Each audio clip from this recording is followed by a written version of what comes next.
Down here at Skills Fitness, and we're going to go over a couple things about training, and we're actually going to go over some squats.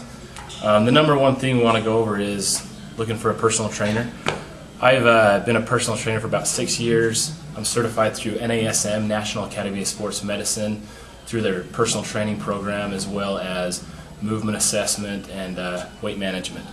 So one of the things we want to go over is, if you're going to look at a trainer, is you want someone that kind of meets your personality a little bit, someone that can push you, but also someone that can fix the form on your body to make it work right, so we're not moving the wrong way and doing the wrong things and then adding weight and causing more injury that are just going to push us further away from our goals.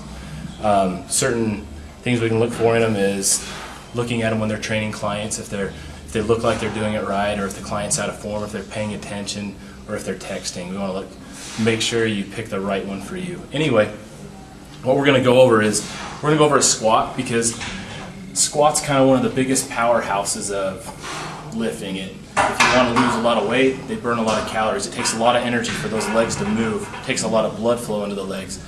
Also, if you're a bodybuilder or a power lifter, it's one of the main movements to get those legs to grow and react and get big.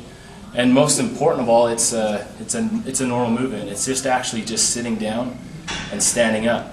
These muscles are the first muscles to go on us when we get a little bit older, is the ability to balance and the ability to sit down and stand up, because of the lack of use in the legs.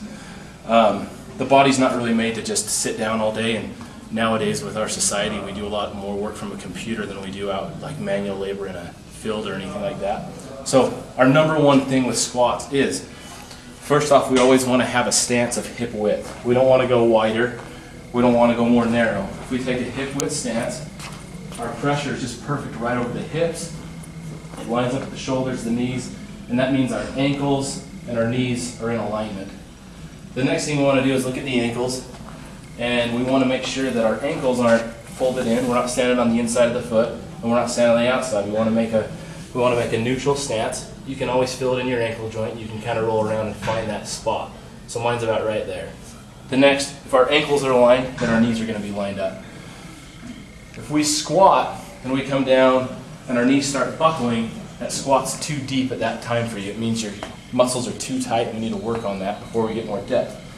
So I'm going to take you through a basic squat, what it should look like, what the knees should look like, the ankles, the hips, and we'll go over it from there. First of all, put it on your back, find a comfortable spot. Usually right on the trapezius muscle works perfect. Pick the bar up. I want to make sure I'm hip width, toes are straight, knees are straight. I'm going to go down about 90 degrees, about right there, and then I'm going to come back up. I'm not going to lock the knees out because it's a stress on those joints, and I'm not looking for stress on the joints. So we're just down to here, back up, back down about 90 degrees, back up. But then when we hold, or when we stop, we should be about 90 degrees right here. Everything in alignment, everything straight, and then use those quads and those butt muscles to push us back up.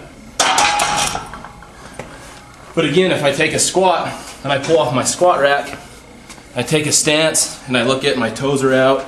If my toes are out, my knees are most likely going to come in. If I come in like this, that whole body is out of whack. We need to work on that. Work on straightening the toes, stretches, foam rolling, that will get those back into order where we can hit our goals and not injury. Great. Thanks, Kenton. We appreciate it. This is Max Muscle. James just doing a little video action, making sure we get the education out to the people that need to be there. And Kenton's going to be one of our regulars. He's going to help us week in and week out understand different important things about exercise, how to make sure to get the fitness that we're looking for, get the results we're looking for.